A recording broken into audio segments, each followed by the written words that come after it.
Hello and welcome to all of you who are here today with us on another guest talk for Productivity Compass. I'm really happy to be hosting this session. This is an extra special session because this is our first woman speaker who's joining us. And I really can't think of a better person than Ms. Neeraja Ganesh. She's a very well-known face in the gender diversity space. And welcome, Neeraja. Thank you so much for accepting our invitation. Today's talk is on project managers and storytelling, as you are all aware. Two terms that I never would have thought in conjunction to each other, but all the more intriguing for it. Before we move on, I'd like to give a brief introduction to Neeraja.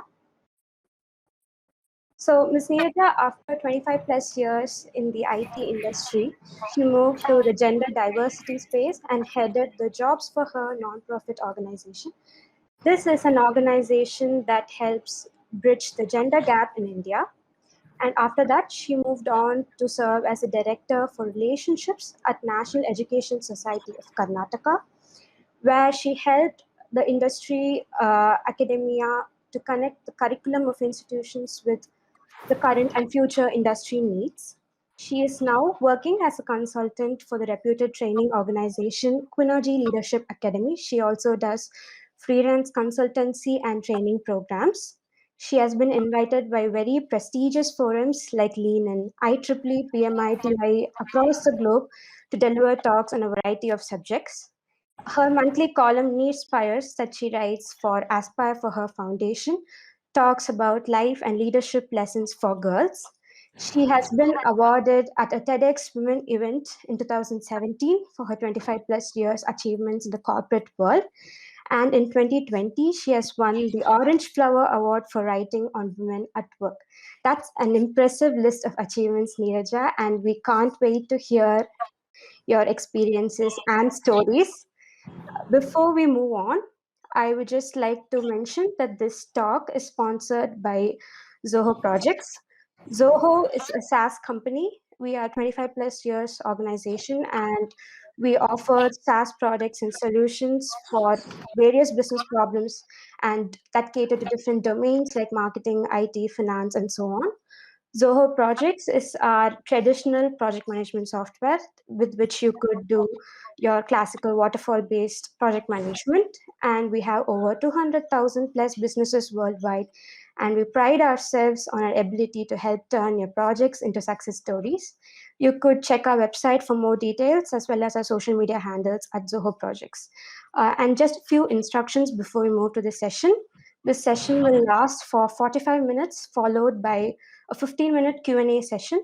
You can post your questions using the questions tab on the left, the questions will be broadcasted at the end of the session, and Ms. Neeraja will answer all your questions. And if you have any audio or video problems, please refresh or reload the page. Over to you, Neeraja. I'll just transfer the control right now.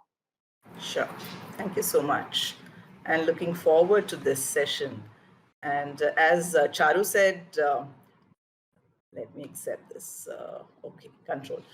So as Charu said, when we were talking about and thinking about what should be the topic for today's session, I thought, let me link what I always do, which is, storytelling with project management. And in fact, when I actually put this out for promoting it within family and friends, my uncle called me up and he said, what are you doing, at this age and, on a public platform, are you going to be telling stories that, I usually do for my grandson? So let's see, whether we are interested in stories at whatever stage of life that we are in, and what has that got to do with project management. Before I start the session, I had requested for a poll. Let me just see if I can start that. Just wanted to know what background do you all come from, whether it's information technology. Wow. Okay, 4, 5, 6, 7. Okay, now we are tilting a little. Okay. I'll just wait for maybe a few more seconds to see how many have we from a non-IT background, because I have a large part of my life in the IT industry. So some of the things that I will speak about is from the IT domain today. But I will try to keep it as simple as possible, no jargon, so that it is understood by people who may not have had any exposure to IT. So we do have 70% or so in the IT field. So I think it's making my life a little easy. I'll definitely ensure that the other 30% also feel as interested in today's session as the others. Can I just close this now? Okay. And let us move on. Now, this is the story of our lives. For all of us who are professionally project managers, and I'm not sure whether we have some people who are not professionally in the project management realm, but have kind of, just chosen to attend today's session because the topic was interesting or anything like that. But this is the story of our lives. I don't think we need to have the role title as project manager to do any projects. I think we do projects day in and day out, whether at work, whether at home, whether in the community, wherever. Anything that you take can be considered as a project. Now, what I want to know from all of you is, I'm sure each of us has gone through this, what you're seeing on the screen at some point in time in your life or the other. If you could reflect upon a professional incident when you went through this, and which of these were you in, either by donning a project manager hat, or maybe you were on the other side. I mean, there was a project manager on the other side and you were, say, a customer, or you were, say, a developer or whoever. But what is it that you can relate with most? If you can put it in the chat window, just put the number. I want to know how many of us have had this experience of, having had a requirement and the way it got supported as what you can see on the picture as number 10. If you had an experience of, what the beta testers received as against what the customer had explained it as, then, please put the number as 5. So let me see, what is it? What are our experiences so far about projects and how? Okay, so we've had 4. How the programmer wrote it. Okay, and we've got 6. We've got 2 6s, which means that how the business consultant described it. Oh my God, we are now going after the business consultant. Poor guy or poor girl. Oh my God, we've got a lot of people going after the business consultant. Okay, some more. Come on, let's be a bit kind to the business consultant. I'm sure we've had other phases too, right? Has anyone ever realized at the end of the project that the customer needed a tire kind of a swing, but the way he explained it was more, like the number 1 there? Anybody who went through that experience or anything else at all? I do want to hear. I do want to see the numbers. This is going to be an interactive session. While I will narrate stories, I do wish to hear from you also. And the best way to hear is over the chat window. So please do put in any other experiences. Am I to understand that you have not had this kind of an experience at all? You had a perfect project where the customer explained the requirement absolutely fantastically, and all the way till the way it got delivered, through the life cycle, through the Chinese whispers, it went exactly as the customer had required. Maybe it might not have been the entire project, because if we are good project managers, we would have intervened at some point in time and kind of brought it back. But maybe there might have been one module or maybe one particular aspect of the requirement which turned out to be like this. So I'm okay even to hear if it was one small piece, not the entire project. Any thoughts? We have quite a large team here, right? 40 of you, and I've got only 4 responses. Okay, some more coming. So Shravanti has had number 5, which is what the beta testers received, and Prerna also. Okay, Rajiv has had 11, which is the marketing advertised something. And Rakesh has had how the analyst designed it. Biju has seen what is the number 7, how the project was documented, or how much we hate documents. Okay, thank you for that. Thank you for engaging with this question. But I know that all of us have gone through this, right? Now let me ask you this question. Maybe the ones who actually said, let me see who said what. The ones who said 5, why do you think this was the situation, or this is the situation in many cases? Quick, small, 1 word or a 4 to 5 word sentence. Why do you think this situation happens? In the chat window. The ones who said 5, maybe the ones who said 7. And we've had a lot of people saying 6. Or if somebody else also wants to say it doesn't matter, why do you think we have this situation, despite the fact that we all have understood what project management is all about? We've either got certified by PMI or any other, certification. We've done, plenty of projects in our life. Doesn't matter whether it's IT, non-IT. Why is it that we are still seeing this kind of a situation? Any thoughts at all? Timeline planning, poor requirement gathering, communication gap, Arjun says, due to some miscommunication, Shravanti says.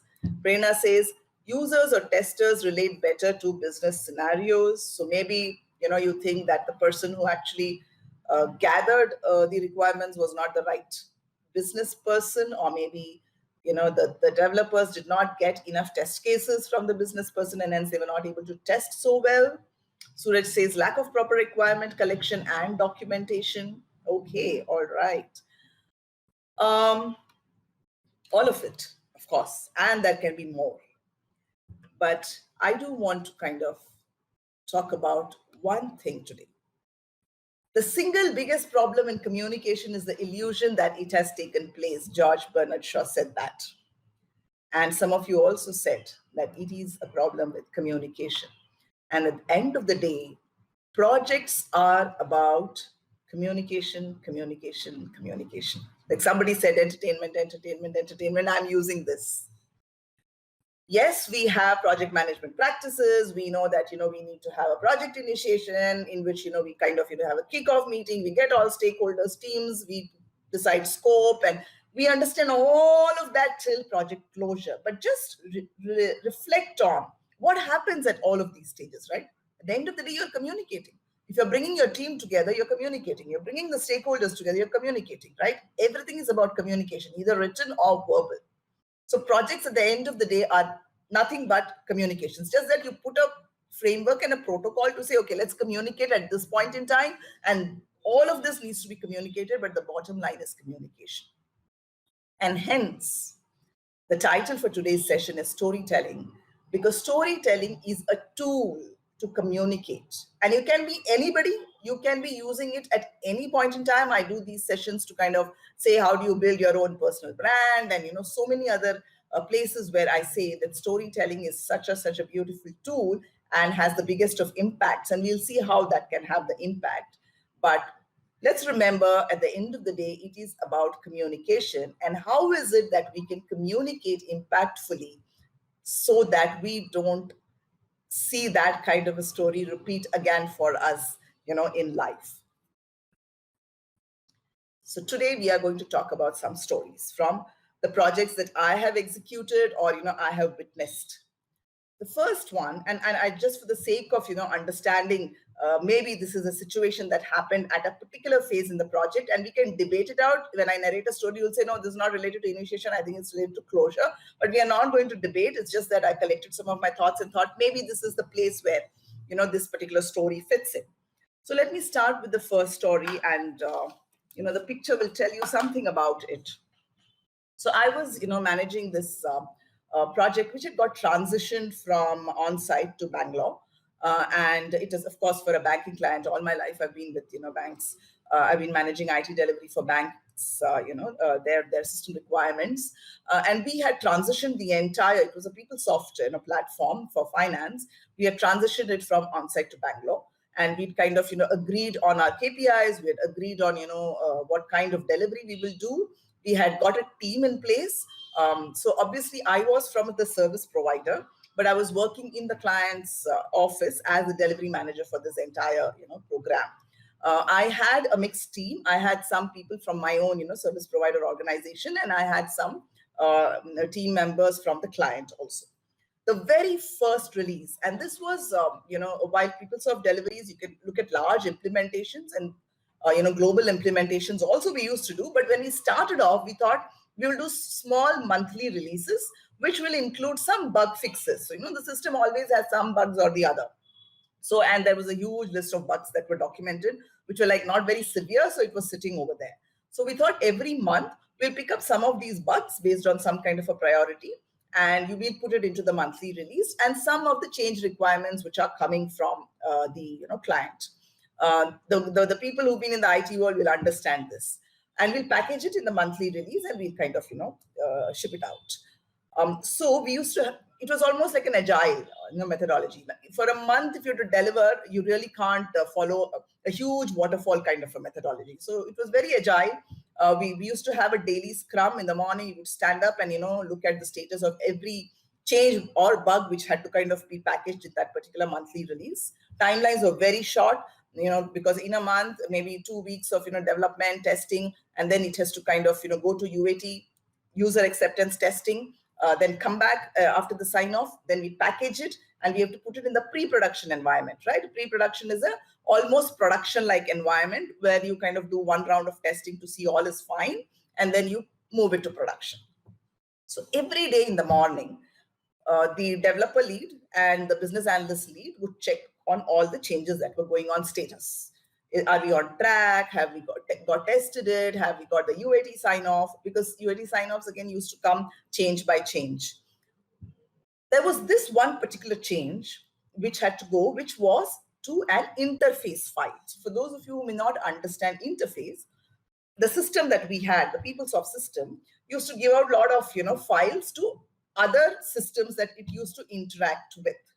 So there was a file which had to go to the adjoining system, and that file had to change. So that was one of the requirements in this particular release. So every day, the developer lead would ask the BA who was responsible for getting the sign off from the interface system whether she has got the sign off, that it is all fine. And every day she would say, yes, of course, they signed off that, the change that we have made is compatible with what they are expecting. And another question that this guy used to ask was, have you told them that we are making the release on this particular day? So since it's a monthly cycle, our system used to kind of do the releases on one day of the month. Every month it would be like, say, the third Thursday of the month or something like that. It was fixed.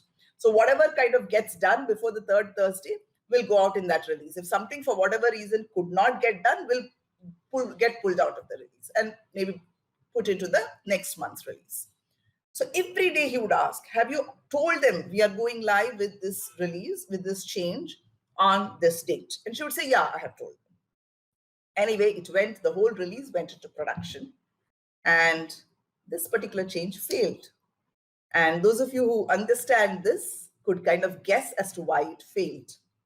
It failed because the interface system did not put in their change on the same day. Now, if I am making a change to this file, the file of the receiving system also, the schema has to change, right? To kind of accept this change. Now, they had not done that. Now, who do we blame? Remember, we were talking about the business guy and the testers and all of that. And the developer caught hold of the BA and asked the same developer lead, caught hold of the BA and asked the same question. She said, I got the UAT sign off. So did you tell them that we are making the release on this particular day? She said, yeah, I told them. Then what happened? Maybe we didn't communicate it adequately that since we are making the release on this particular day, you should also make the change to your system on the same day so that this can sync. Now, I don't know whom to blame here or whom to call out. Did the development lead not explicitly tell her that go and tell them that they also need to do their part of the work? Or did the business analyst did not understand or did not sense it? Or did the other system, whoever was interfacing with us and talking with us and signing off, did not realize this? Or that's why I said project initiation. The very first day when we all came together and said, these are the changes that are going in, did we not communicate to that particular system stakeholders that the changes have to sync? Let us know if you can make your release on this day. Otherwise, we will put this change on another day. I don't want to tell you what happened after that. It was heaps of trouble. But one story in terms of project management that I thought I must narrate. Let's look at the next story, which is around project planning. I'm calling it as the project planning story.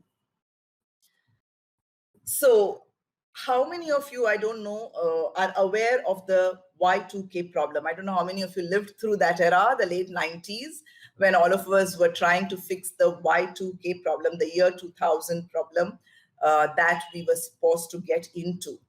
Quickly, to explain to those who are non-IT or have not gone through that era or have not heard of it, the most of the programs that used to be coded, and especially in the programming languages like COBOL and those ancient technologies for the monolithic mainframes and all of that, used to define the date variable.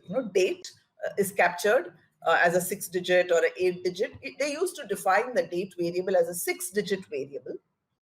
So the year used to be 2 digits. And it used to work fine.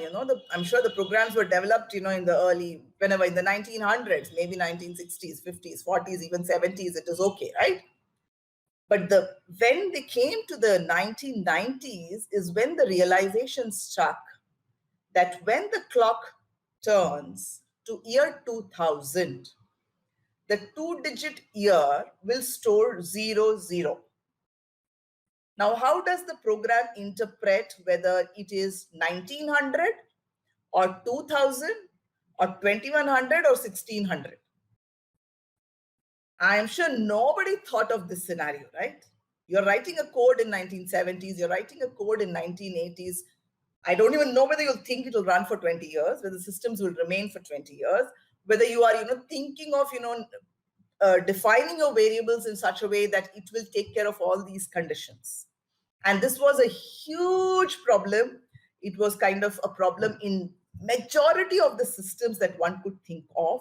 And hence, every organization had to shell out tons and tons of dollars to actually fix this Y2K issue before we reached year 2000.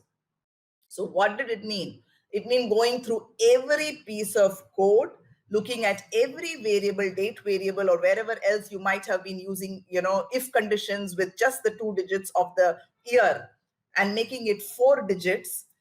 Can you imagine the quantum of work and the amount of testing that would have needed? Well, the good story is that when we reached year 2000, nothing catastrophic happened. And hence there is again, this debate that goes on saying that everybody just hyped it up. It was actually not such a big problem. But some other school of thought saying that no, because we really fixed it so well that we didn't have major issues. Issues did trickle in a little bit here and there. And actually issues came in a little later, maybe 3 months, 6 months or a year later. But it was an issue. And now we can say we know what we should not do, right? But did we validate our assumptions at that point in time? That will this particular system stay for 20 years, 30 years? Is it supposed to work forever? And hence, what is the kind of programming we are doing? What are the standards that we are following? I don't know. We probably didn't do it, but are we going to do it now? Let's keep that point in mind. Let's look at the next story, which I'm saying is in the project execution phase. So this is a story which I've heard, and it's a real story.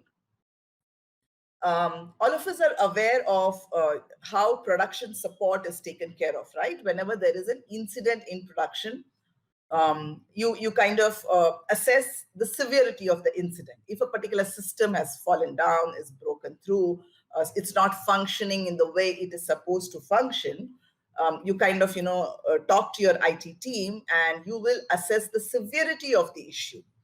And usually it is incident management processes assess the severity from 1 to 5. Severity 1 mean it is just crashing the entire system and you need to immediately fix it. Either you fix it immediately or you give a workaround so that life can continue to be normal. So if there are some huge financial transactions or say something to do with somebody's lives and things like that, you have to kind of fix it as a Sev 1. If it is something that you can live with for the next few days or for the next few months, then accordingly, you will put the severity as 2, 3, 4, or 5. And it is for those Sev 5 issues that, they might get called as bugs. And then, it will come to, like the first story that I narrated, it will come to the team to fix those bugs in a particular monthly release and push it out.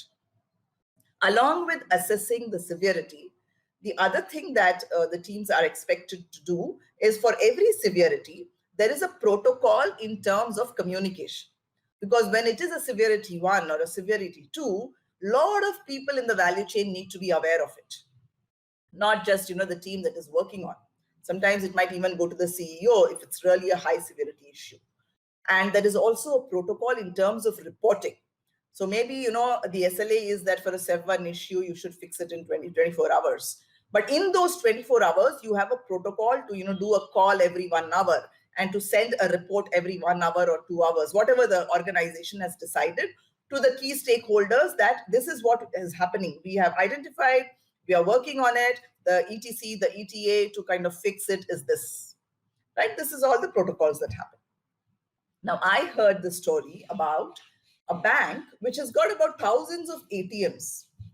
One of the ATMs actually stopped working. Now, we are used to this, right? In India, for sure, we are used to this. We'll be walking around, we'll see the first ATM that comes, we go in, we swipe, and it doesn't work. So we'll just walk out and we'll go to another ATM. We might come back to that first ATM the next day, after 2 days, and we've still seen that the ATM is still stuck. It's still not disbursing, money to us. We've seen that. And this was one ATM of this bank, which had thousands of ATM in the city, which was not working. Now, as per the protocol, maybe one ATM down out of thousands might have been a SEV3, SEV4, I'm not sure. It was definitely not a SEV1, right? 1 out of 1,000. Now, what happened in this bank was they had appointed a new CIO, Chief Information Officer. Chief Information Officer is expected to look after the entire IT for the bank. And she was traveling to India because, the IT was largely out of, working out of India. She was traveling to India to meet the teams because she was new, to get to know the teams and all of that. And in the India office was also kind of, taking very good care of her. All I'm talking about pre-2020, right? So they kind of were doing demos. They were, having meet and greet sessions. They were doing some kind of socializing, informal get-togethers, and all of that was happening. She got a call from the CEO of the bank asking, do you know that this particular ATM is not working? She's in India, the CEO elsewhere in an, outstation, outside of India country. And she said, no, I don't know about this ATM not working. And the CEO just asked her to get on to the next flight and come back. Now, why? It's just one ATM down.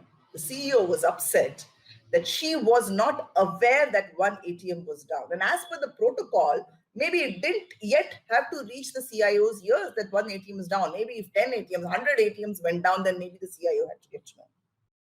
But the story is that the CEO actually walked into that ATM when it was not working, because this ATM was in that bank's building where, the CEO sits, and so many of the other, bank employees sit. It's in that building.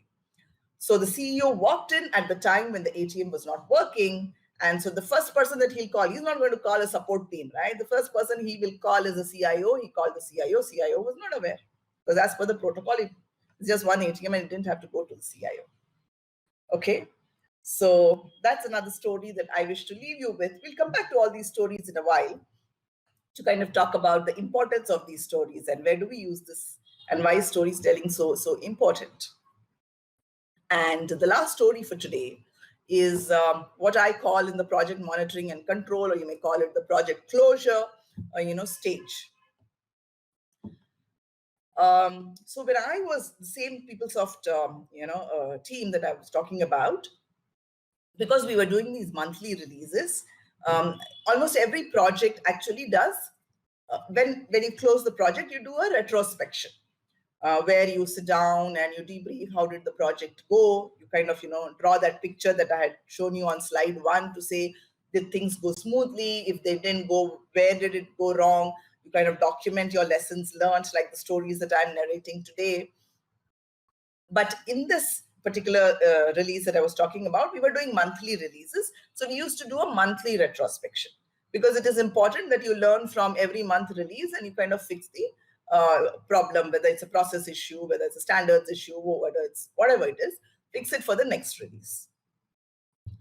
And there was a template that we used to follow. We are also used to templates, right? So there was an Excel template where people had to write down all the changes that went into the release, and whoever had worked on that had to kind of put out the metrics. So we used to probably collect schedule variance, effort variance, defects. Defects also, those of you in IT will know, we kind of have various metrics, right? Defects that escaped to user acceptance testing, which means that why is it that the developer or the system tester not find this defect? Why did the user have to find this defect, or defects that actually escaped into pre-production environment? Why is it that we didn't find it in UAT or much earlier? And then if there was something that went to production, then why did that happen? So we used to kind of put all those metrics in, and there had to be a reason, so that we kind of make the best use of that 1 hour when the entire team was meeting for retrospection. People had to fill this Excel sheet much before. And then in the meeting, we'll go through change by change and kind of discuss and see what needs to change, what needs to be bettered, so that next month, again, we don't have the same schedule variances, effort variances, same defects and all that stuff. First few months, things were going well. Then after the first few months, I started noticing a pattern. We would walk into the meeting and the meeting would finish like in 5-10 minutes, because people had kind of standardized the reasons also. So if they found that a particular defect escaped to UAT, they will automatically put the blame, on, say, incorrect requirements, or developer didn't do something. Like, it was standardized. For this particular metric going wrong, this is the reason, this is the reason, this is the reason. So there's no more question, no more discussion, no more debate, because there's nothing new. It's the same thing which is coming. And if you were to ask them, so how do you fix? There was only one answer. The answer used to be, you need to give us more time. Change the estimation model. We need more time for reviews. We need more time for testing, and and if you need to change the estimation model, I told you this is a project which we have transitioned from on-site to Bangalore, right? I'll have to go and negotiate for more time, a change in the estimation model with the on-site team. And what do you think will come from the on-site team? They'll say, we have been delivering the releases with the same estimates for all these years. The minute it came to Bangalore, you need more time. Is it? Maybe you're not efficient enough. So retrospection was kind of pretty much useless, the monthly retrospection, and things were not getting better at all. So the following month, when we walked into the room, everyone was, very kind of confident, we'll finish this meeting in 5 minutes, and the rest of the 55 minutes that have been allocated for the meeting, we'll go and have our chai, we'll have our coffee, and, kind of laugh over whatever. I walked in and I said, there's a change in the way we are going to execute today's retrospection meeting. And the change is that Kishore, I called one of the boys and I said, you are going to be Neeraja Ganesh today. Okay, so I'm not driving this meeting. You are Neeraja Ganesh. People were kind of stumped. Kishore didn't expect this at all. And I said, I'm going to put another flavor to this. So what happens is, with all this data, I have to further go and present this to a monthly steering committee meeting that happens. I have to really tell them how well this team is going, how well we've done our changes and releases, and are we are improving, not improving. So there's a monthly steering committee that I have to present a lot of stuff. One of the slides will be on the KPIs, on the metrics, which I will take data from this sheet only. And all the reasons in terms of why we are looking bad has to come from this sheet only. So I called out another person and I said, you are the person on the other side to whom I usually report during the steering committee. And I said, Kishore, this is not the retrospection meeting. This is the steering committee. Can you just present the metrics to the person on the other side who actually chairs the steering committee? Kishore didn't know what to say. Nobody around the table knew what to say.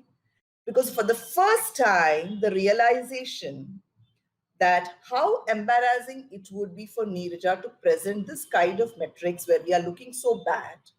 And the reasons are so pathetic. I mean, don't even giving, good reasons in terms of why we are looking so bad. Because nobody is actually thinking through and putting that stuff over there. I walked out of the meeting. For me, the meeting finished in 5 minutes. The rest of the team continued to sit there. From the next day, I saw something change in the team.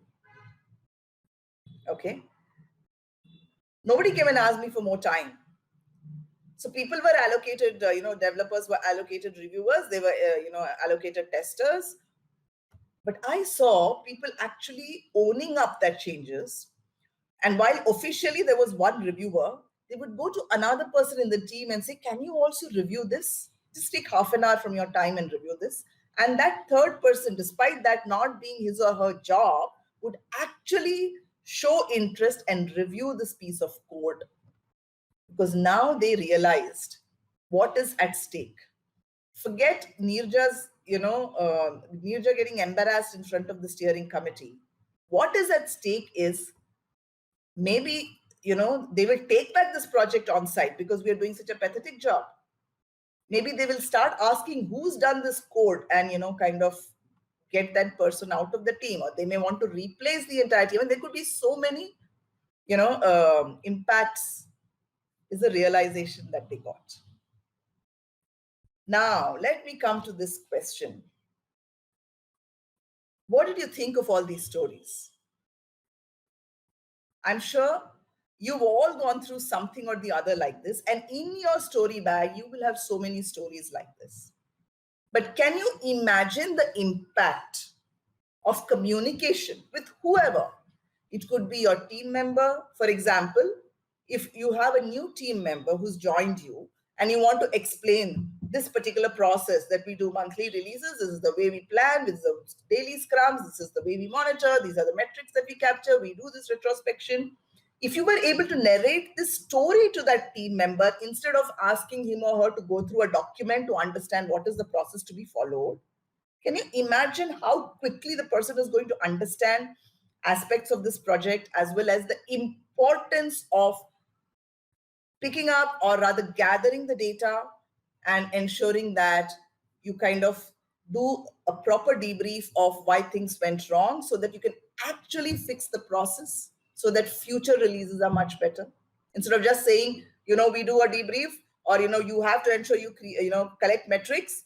If you were to just narrate the story, or if you look at the previous story that we had, which was around the bank, if you were to narrate this to someone who's joining a production support team, or even forget a production support team, you just have to narrate the story to anybody in the team. Can you imagine the impact in terms of how much more vigilant they become towards the work that they do, and not just blindly follow a process for the sake of following a process? They will start questioning whether, okay, there is a process, there is a protocol, but is there something that I need to, think of a little more beyond the process and protocol in this particular situation?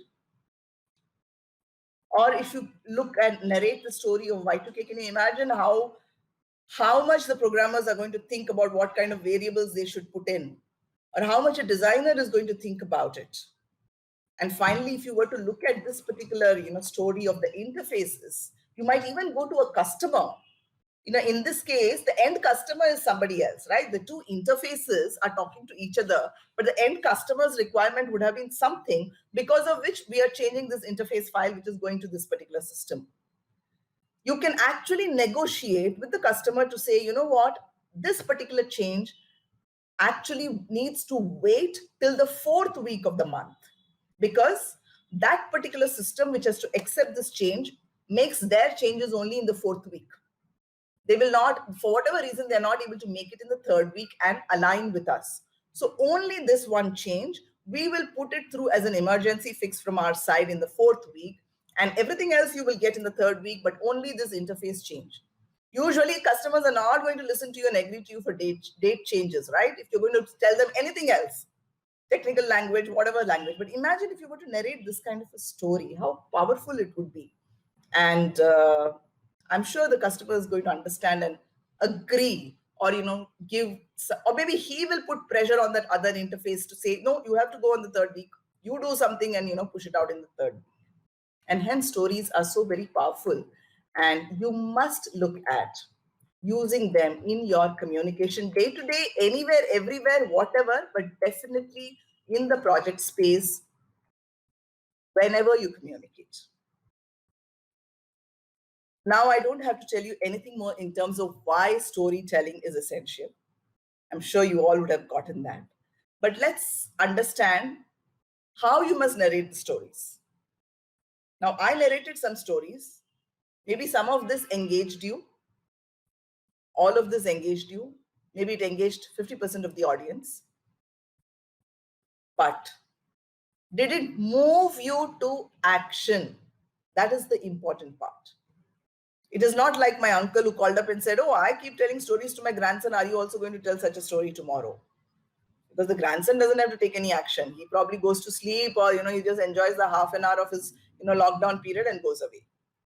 But when we are narrating stories, we must engage whoever is listening to us. In this case, I'm narrating stories and you are my audience. I must engage you not only with an interesting story, but that story has to move you to take some action.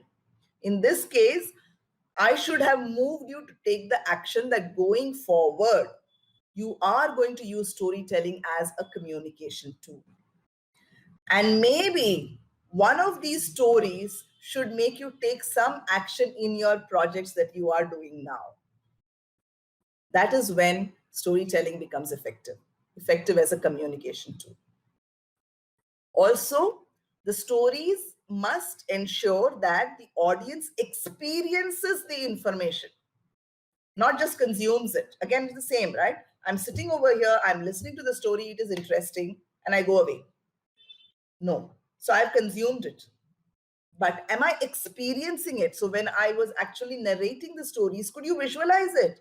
Could you visualize how Neeraja was sitting in this particular retrospection meeting and she said, "Kishore, now you are Neeraja," and she walked out?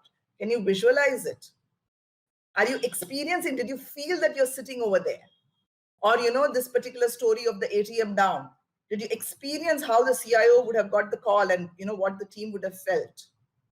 These are the two most important things when you tell stories. Telling stories is not at all very difficult. We have enough and more of it. And I'm sure going forward, you're going to do your lessons learned kind of, the debrief, the closure, a little more, you give it a little bit more of importance. But when you narrate these stories, keep these 2 points. So there is a way to narrate, and we will look at how do you narrate. So good stories are made up of 3 things. One is, of course, the problem. So you're going to talk about what issues did you identify. So try to, think of any of the stories that I narrated and think of the 3-point structure that I'm telling you in that. What issues did you identify? What service or what product was there a lack of? So kind of largely, I'm calling it a service or a product. It could be a process or whatever it is. But what was that problem? That should be there in the story. The journey. The journey is about how did you research a solution to the problem? And how did you develop your product or service to ensure that, that particular problem can be fixed? So what was that journey? So in any of my stories, if you look at, the journey was to actually make the team empathize with me that this is the problem if you're not going to put the right reasons for the issues. And the solution. How did your product or service change the industry or solve the problem? So this is what a storyline should have. So any of the stories that you narrate should be built up of this. And not necessarily only in project management, wherever you go, wherever you're speaking, you should have this construct to talk about, the contextualizing it and to ensure what was the journey that you went through and how did it actually create the impact that you wish to create. Okay. Where are the resources or what are the resources for you to tell these stories? It's your own diary. Go back to all the lessons learned that you have documented as part of project closures, or you forgot to document, or you said, enough, we will do it as compliance. Let us write 3 things and walk out. Now, while you will document it for your organization, start documenting it for your own personal self also. And in this case, I'm talking about projects, but in a larger landscape, because you're going to use stories everywhere, you can document any of the stories, which is, your experience, or it could be somebody else's experience, which you also want to capture in your bag. in your, kitty, so that you can use it at some point in time. So the resources are all yours. These are your experiences. They come from your own diary, wherever you want to keep it. I keep everything here. I'm not yet started documenting all of it, but it's good to document so that it is there. And when you actually go for a customer meeting, a stakeholder meeting, or wherever, you kind of open up the bag to say, okay, fine, I want to create this impact, or I want to, get this outcome from this meeting. Which of these stories can I take? Can I narrate? And you kind of prepare and practice with that story, for which you can always look up your diary. Okay. When do you narrate these stories? Don't wait for any big event like Neeraja getting, invited to this forum. You narrate it during your weekly team meetings. You could kind of decide that every weekly team meeting, you're going to narrate one story. It doesn't have to be, related to anything that's happening around you, but one story from one of your project management experiences, you narrate. You can imagine how impactful it is going to become, and your team is going to get better and stronger with every story that comes. Or maybe you ask, people to narrate. You say, okay, it'll be on a turn basis. So tomorrow, Abhishek, the third day, Brinda, the fourth day, somebody else. You could do it in a town hall. You could do it in a one-on-one. You could do it in a customer call, like I told you, if you want to negotiate a date change or something like that. You can narrate it anytime, every time. But stories are definitely very impactful when you ensure that you are narrating it in that construct of problem, journey, and solution, as well as you narrate it such that people experience it and move to some action. And if you were to do that, I'm sure half of your problems, like the slide one, where 1 to 9 or 1 to 10, we said we experience 6, we experience 7, will be gone. Communication will be so much more powerful. And you will, at the end of the day, start being called better project managers. That's all that I had for you today. Of course, I'm going to take questions from you and try and answer as much as I can. I would love to remain connected with you all. You can find me on LinkedIn. Do write a note that you attended my session today, and we can remain connected for longer term conversations on this topic or any other topic. I am happy to take questions. Should I look in the chat window, or should I look at questions tab? Yes, I think we're waiting for a few people to put in their questions. Please put in your questions in the questions tab, and we can broadcast it for you and answer the questions.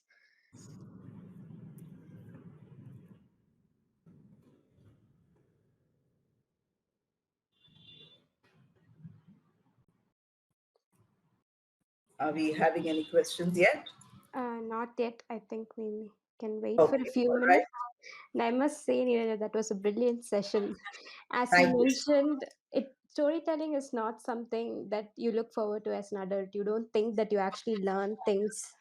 But I did learn many things from the session, especially as you mentioned, the Y2K problem. That was something I never would have come across on my own. Absolutely, absolutely. It was very interesting for me. Thank you, Charu.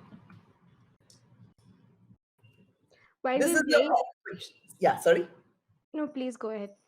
I was saying this is the opportunity for you to ask me questions. Not that I will not answer later, but this is the other thing that happens. We kind of keep waiting, and we think maybe this question is not worth its while, but every question is worth its while. Yeah, yeah. Somebody else might be wanting to ask the same question. I do see there is something which has come up. Yes. Let me take a look at it. I love the way you brought about many stories. Could you elaborate more about the ATM story? Thank you. So, Rajiv, I'm not sure what industry you come from. So, the way we in a bank, they would probably put out, what did I say, the severity matrix is, supposing there are 100 ATMs, say in a city. Of course, today in our country, we can actually go and draw, even if you are banking with Citibank, you can go to, ICICI Bank, you can use that card and draw cash, right? I'm talking about many years ago, where you had to probably go into that particular bank ATM only from where, you had the account. So if there are 100 ATMs in the city, and say 50 ATMs are down, which means half of the ATMs are down, right? you may probably classify it as a severity 2 or even a severity 1, I don't know.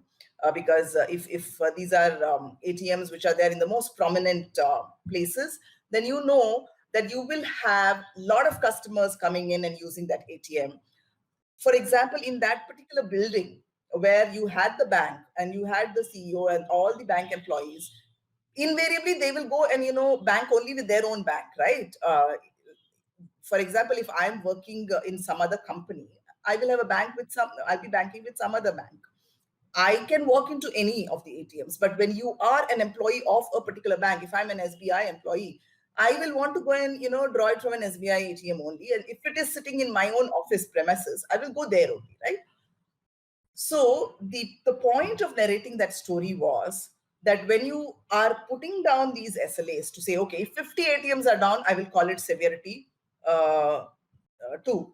If 75 ATMs are down or more, then it is severity 1, which means that we need immediate action. We need, like, within 24 hours, we need to fix.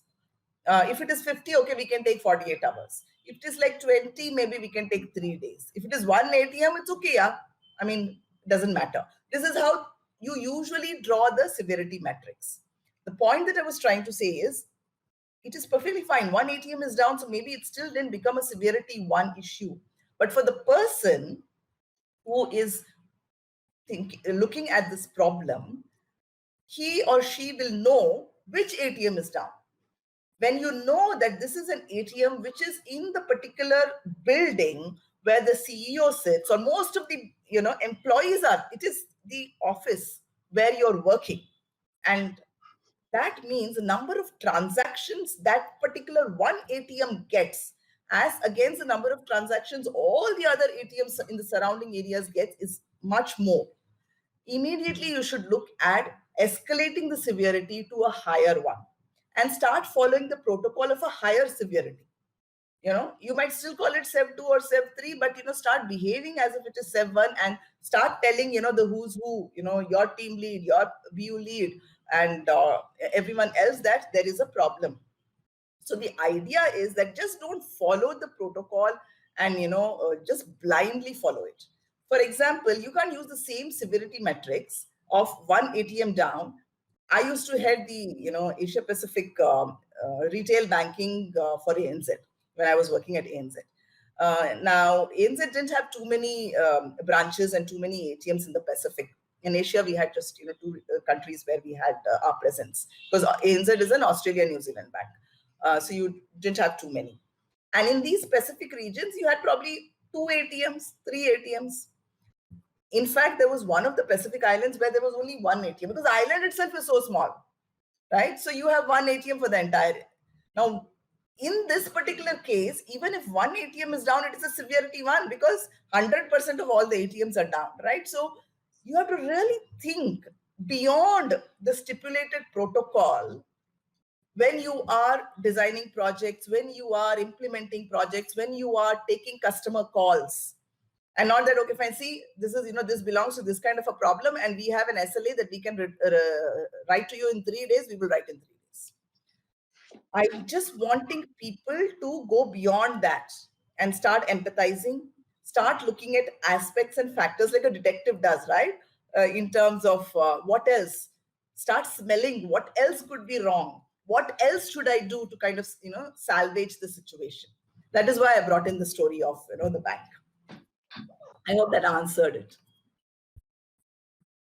Can we use storytelling to communicate with senior leaders? Are stories better than slides? So if you looked at what I did, I narrated a story, but I also had a slide. I always think that you must have something to anchor your content, which is a slide. But don't put too much things. Like, I did not put anything in that slide other than one picture. Okay, so you could have one liner under that picture. I said project initiation and a picture. Now, your company protocol might not allow cartoons of the kind that I had put. I don't know all of that, but you can find that and keep the content on the slide very minimal, but very impactful with some graphics or some data that you want to show, or one line that you want to, or a quote that you want to put out, because it's always good to anchor. You kind of say, okay, what you're saying, when you look at the slide, the visual effect just amplifies the message that you're trying to give. And So use slides, but narrate story.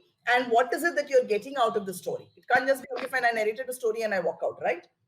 With that story, you bring the context in, you bring the outcome that you desire, you bring the question that one needs to ponder on, you bring attention to the problem that you want some resolution on. But the story has to lead to that.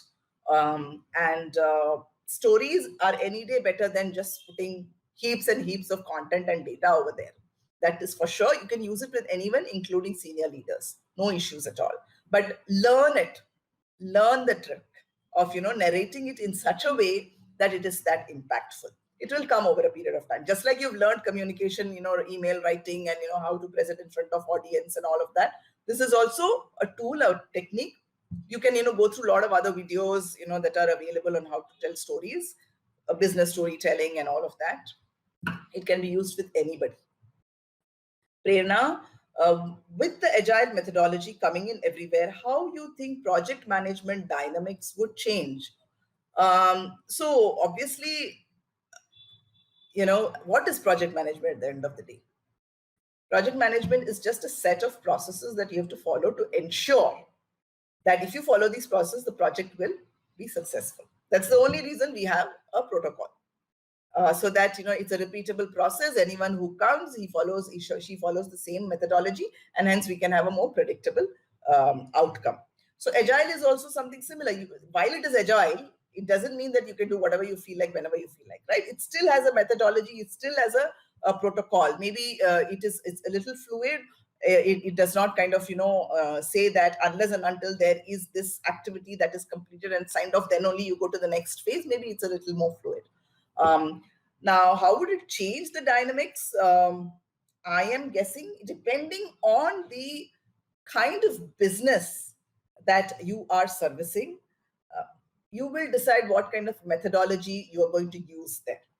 So there is nothing to say you have to use waterfall, you have to use agile, you have to use something else. But it is dependent on the kind of business that you're servicing, the kind of business problem that you are trying to fix. Is it during the pandemic? Is it something that you have to kind of roll out in the next 2 days? Otherwise, life is going to come to a grinding halt. So those are the dynamics which will make you decide whether you use this methodology or that methodology.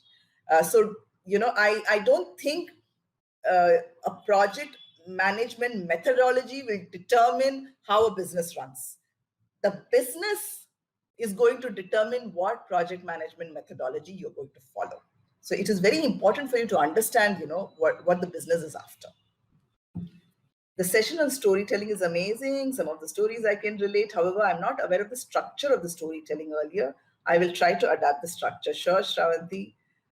Can storytelling soften severities in the action taken when a change management is enforced, especially in HR? Yeah, I think so. You can bring in a lot more of empathy. You can bring in a lot more of realization, right? One of the famous stories that I've heard of from 2020 is, organizations were, of course, laying off a lot of people. They were sending people on long leave, or salaries were being slashed. It was quite gruesome last year. But there is a story of how Airbnb did that. If you've not heard of that, I don't have time to narrate the entire story, but there is a entire letter that the Airbnb CEO wrote to his staff, and the way he kind of executed. So there was, of course, huge number of cutoffs, layoffs that happened at Airbnb, because there was no one who was traveling, and nobody, even if people were traveling, I'm sure they will think 100 times before going and staying in an Airbnb kind of a space. But it's a beautiful story in terms of how the CEO actually delivered this message, and the employees actually took it extremely well. And that is what is more important, right? That the employees still feel loyal to the organization despite this, because they understand the reasons, and they will still remain connected with the organization in some way. And when things get better, they might get offers, or the employees might reach out to the organization again. So definitely, if you bring in that aspect of why are you doing it, you're able to bring in the empathy aspect. I think it definitely change management is going to be much more easier and understandable by the person on the other side. Will the agile methodology coming in? How do you think? I think this is the question that I answered. I think, okay, fine. All right. I think I've answered all the questions. Charu, have I left anything? No, I think we've covered everything. Okay. Do I have anything on the chat window? Um, we asked people in the chat to like put the questions in the question tab, so I Oh, think right. we're Everyone covered. knows the questions, right? Oh, So all right. I had a question myself, Neeraja. Tell me, So Charu. this isn't strictly related to the topic, but since we're talking about stories, I just wanted to know if you had any stories about women project managers and the kind of challenges they face. So I'm also a woman, and I also, manage projects. I think project managers and women necessarily, I don't think there is a story, but I think largely because the organizations are such, there is a gender gap. How much ever you kind of want to say there is none, it is there, and for a variety of reasons. I think whatever stream you work in as a woman, whether it is project management, whether it is as a developer, whether it is as a content writer or a CEO, that gender gap exists. It has always been there, and hence it's a two-pronged approach. While organizations need to understand that they have created a gap for whatever reason and start working around fixing those processes and policies, I think the women also need to understand that they need to do certain things to ensure that their voice is heard, their representation is there at the table. Maybe storytelling is a great way to kind of bring your presence on the table, because maybe there is something very specific that you encountered as a woman project manager, and especially if you're looking at doing a project in the space where you will have customers who are very diverse, right? So you might have forgotten an aspect in the requirement gathering piece, or in the way you're interpreting that requirement, because it is say a man who's sitting over there and gathering the requirements, and it's a man who's designing it. He probably forgot an aspect which only a woman knows. So if you are a woman and you are managing the project, you can probably bring out that story, and hence people are going to appreciate the fact that you need to have a diversity, and kind of take it forward from there. Okay, and since we are speaking about this, I just wanted to ask you, there are many women attendees too, and we Sure. are in the middle of the pandemic. So, what kind of resources are available for women who are looking for help in their career, training, or leadership programs, as well as women who would like to volunteer to help? What kind of resources are available that can be done online, like from home? Sure, sure. So, I have worked with a couple of platforms.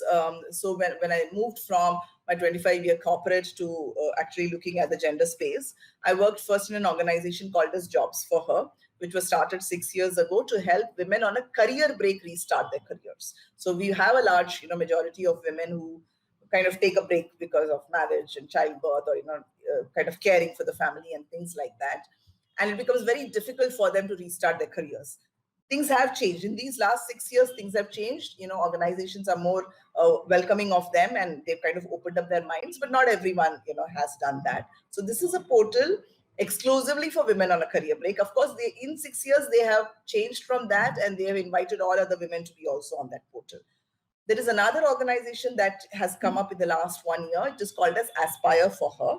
It started as a portal to help girls in the age group of 18 to 25, because we realize that you need to catch them at that age, to tell them you need to be very intentional about your careers, and financial independence is a necessity, regardless of how much of money you have from whatever other sources.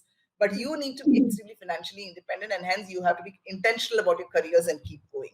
So that is how this platform started. And if you go and look up at either of these platforms, you have a lot of webinars that happen, a lot of career previews that are, because people are not aware of the various opportunities that are available today. Right.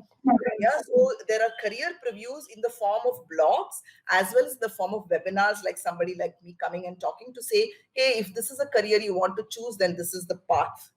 And to add on, there are a lot of skilling resources available. It could be paid on Jobs for Her. I think you could have paid skilling resources. You can go do a course on Aspire for Her. It's a platform which is totally free for everyone. Now they have gone beyond just looking at younger girls. They are building communities of women on a career break. They are building communities of women in banking technologies, because they realize that these niches are very, very important. Because when you network, when you're part of a community which is around that particular, like you are doing, right, a community of project managers, the amount of learning and the amount of networking that you can do, it really, take you heights in your career. So these two platforms, I would definitely, kind of, tell people. Can I put it in the chat? Maybe.